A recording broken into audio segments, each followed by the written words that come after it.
Ada inisialnya adalah AZ. Ini adalah direktur salah satu PT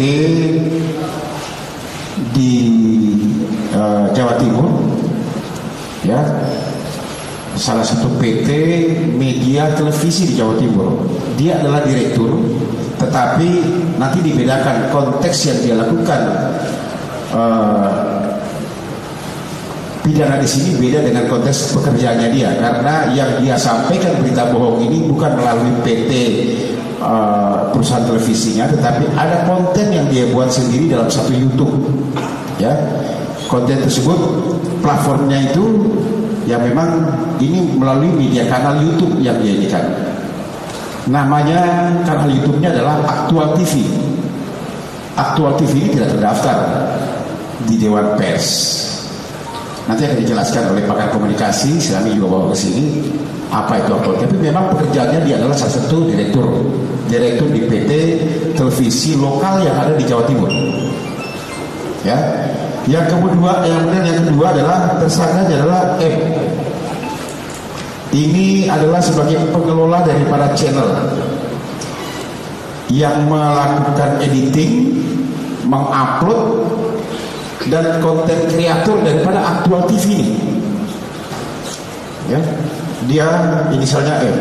Kalau saudara AZ sendiri ini, dia adalah pemilik dari channel Aktual TV ini. Dia yang membuat ide untuk membuat konten, juga yang mengarahkan dan menyortir hasil editing konten yang akan diupload di akun YouTube Aktual TV. Nah, apa nanti yang di konten-kontennya nanti akan kita jelaskan semuanya. Kemudian yang ketiga adalah saudara AF. Ini AF ini tersangka 3, dia sebagai pengisi suara atau naratornya di konten yang ada di akun YouTube Aktual TV. Nanti silakan teman-teman buka saudara. Ya, jadi 3 tersangka yang kita amankan ini. Modusnya apa?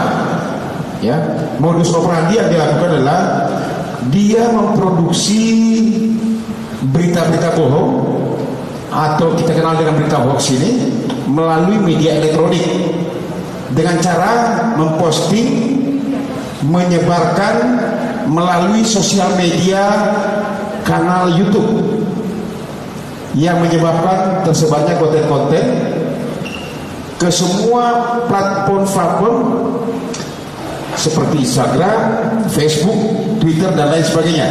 Nah, kemudian dari konten hoax ini yang diproduksi dan diambil dan disebarkan atau disebarluaskan oleh akun-akun lainnya, sehingga menyebabkan kegaduhan yang dapat memecah belah persatuan bangsa, juga bernuansa sara, kemudian menggunakan atribut-atribut agama di sini yang dapat mengganggu juga sinergitas dari polisi seperti yang saya sampaikan tadi. Ya, ini pelaku yang dia lakukan. Seperti apa konten-kontennya nanti akan kita sampaikan. Ya, tetapi yang bersangkutan ini sudah kita lakukan proses. Memang kejadiannya ini sudah kurang lebih dari bulan Agustus yang lalu, ya.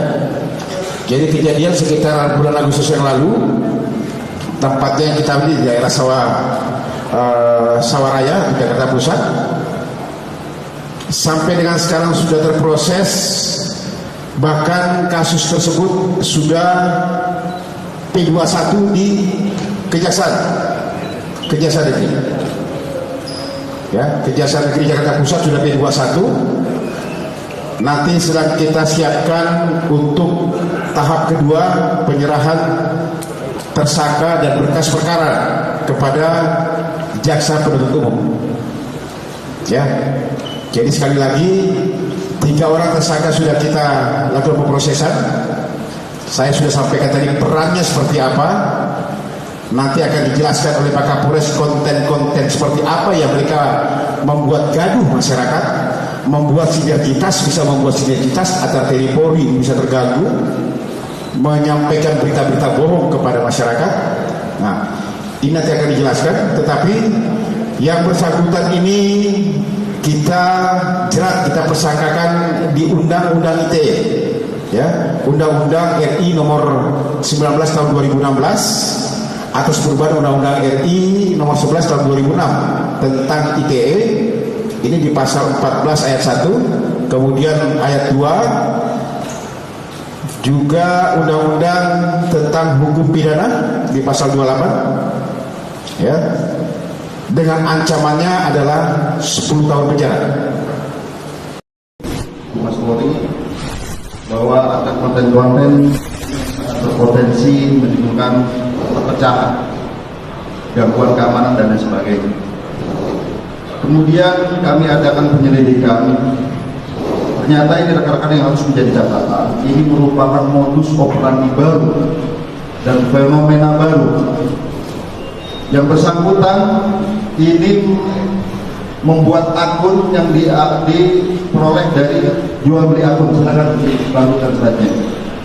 Jual beli akun dari berbagai pihak. Kemudian yang terakhir dibentuk akun baru atas nama Aktual TV. Ini tujuannya agar tidak mudah terdeteksi oleh pihak kepolisian.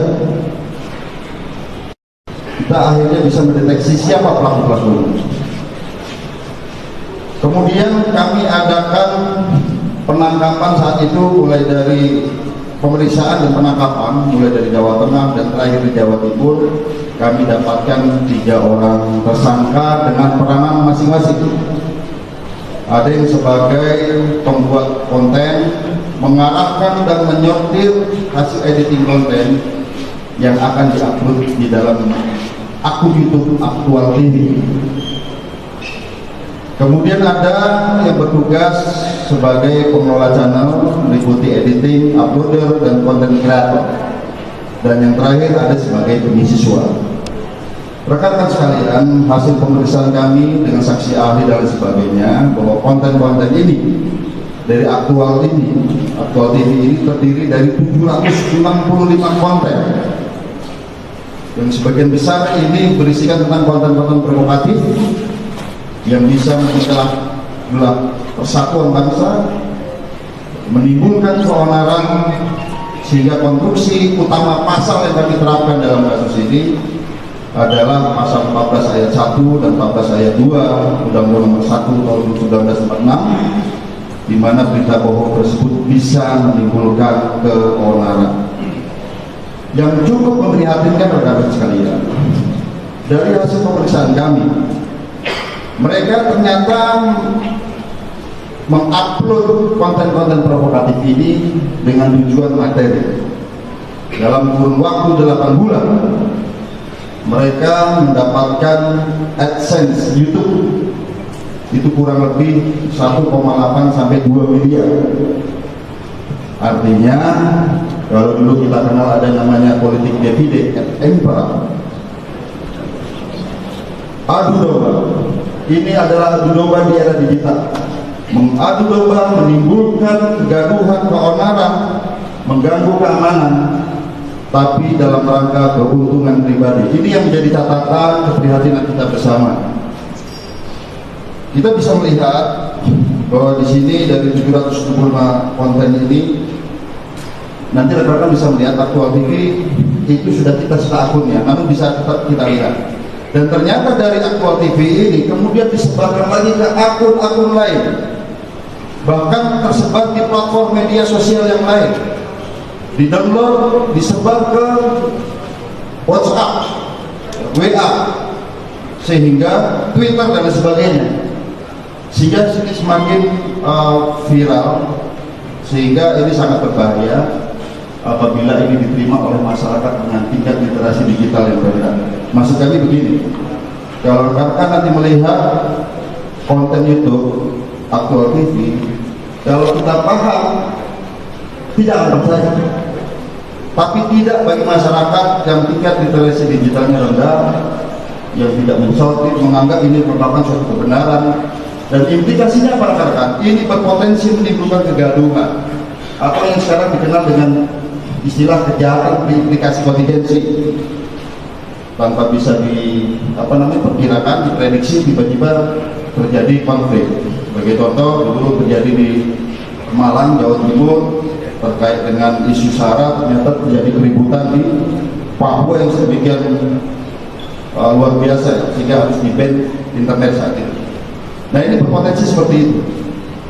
Kemudian rekan-rekan sekalian, yang perlu kami sampaikan juga, ternyata ini bukan akun satu-satunya, masih ada akun-akun yang lain yang masih dalam proses penyelidikan. Kami berkoordinasi juga, ada tim juga dari Polda Metro Jaya, dari Baris Krim Polri, ada akun-akun lain yang juga hampir sama seperti ini. Oleh karenanya rekan-rekan sekalian, pada saat rilis ini sebenarnya merupakan suatu edukasi dan pemahaman buat kita semua bahwa ternyata ada fenomena seperti ini, ada adu domba melalui akun YouTube dan lain sebagainya, tapi dengan tujuan materi. Kemudian rekan-rekan sekalian, dengan pengungkapan ini tentunya kita ingin menciptakan yang dikenal dengan istilah deterrent effect. Efek jerah baik bagi pelaku maupun masyarakat secara luas agar tidak melakukan modus seperti ini. Dari pihak kepolisian, dari Polres, Polda maupun Baris Krim Polri ini bersinergis untuk mencari akun-akun seperti ini yang bisa memecah belah bangsa. Kemudian bisa kita lihat juga apa konten-kontennya di sini, itu terdiri dari fitnah, kemudian adu domba antara TNI dan Polri. Apa bisa ditampilkan? Kemudian memprovokasi, misalnya gabungan POM TNI dan Propam segel rumah Jenderal Dudung Abdul Rahman. Kemudian Purnawalan TNI turun gunung kerahkan prajurit kepung Mabes Polri. Kemudian geram Pangkostrat pasukan Cakra tidak terima, intinya ingin mengadu domba TNI Polri. Ya.